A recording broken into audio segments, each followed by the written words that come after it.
The South Carolina Department of Education, in partnership with ETV, presents the South Carolina African American History Calendar. Dr. Bessie Moody-Lawrence, a native of Rock Hill, South Carolina, devoted her life to education, the law, and to her family. After earning her Doctorate of Education from the University of South Carolina, she fulfilled many leadership roles during her career in education, such as the Program Coordinator of Elementary Education for Winthrop University, as President of the South Carolina Association of Teacher Educators, and as Vice President of the Central City Optimist of Rock Hill. Out of all of them, the focus for her was she had a love for children and improving their experiences in school. And I'd say that if I talked about what she did outside of those, it was teaching kids how to read and to understand the fundamentals, breaking a lesson down so that they could better understand. In terms of educators, it's so many issues that face educators that I think motivated her to run for office as well. But I'd say that it's, making sure that teachers have the support in the classrooms and in the schools. With the Central City Optimist Club, that was more about community and family and working with young people. So it seems like everything my mom did, it revolved around young people. And then the larger picture, she would say, I can hear her saying this, is we have to focus on the human condition.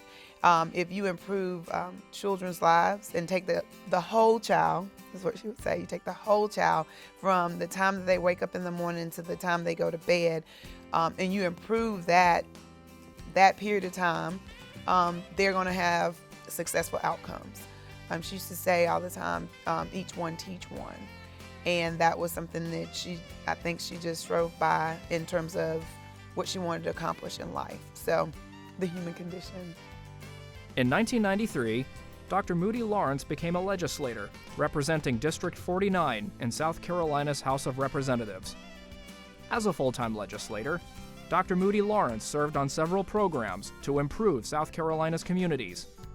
In South Carolina's political sphere, Dr. Moody-Lawrence was known as the Velvet Hammer.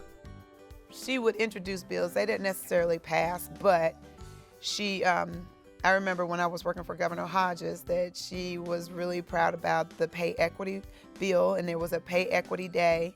I actually found that it was designated a day by Governor Hodges, Pay Equity Day.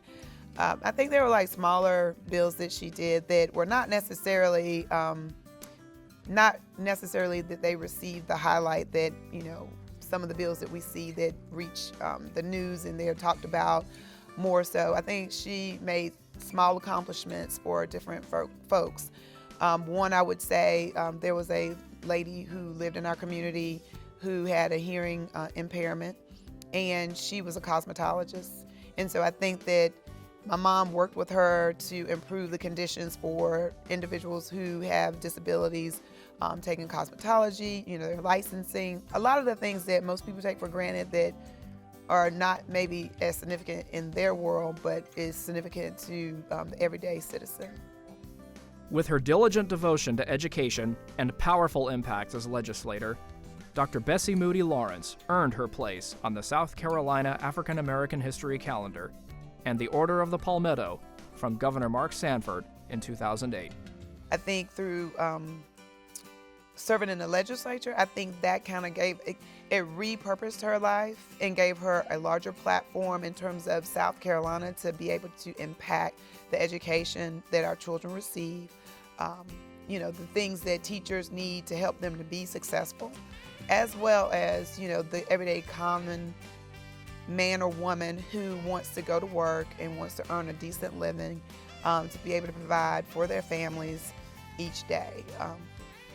I think that's what her impact. I mean, I'm not sure that it's as large as some other people, because there's some great people in South Carolina who've done some extremely significant things. I think that my mother's legacy is people knew that she cared about them.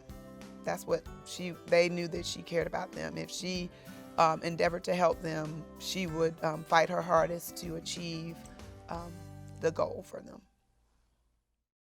Learn more about the South Carolina African American Calendar's current and past honorees at www.scafricanamerican.com.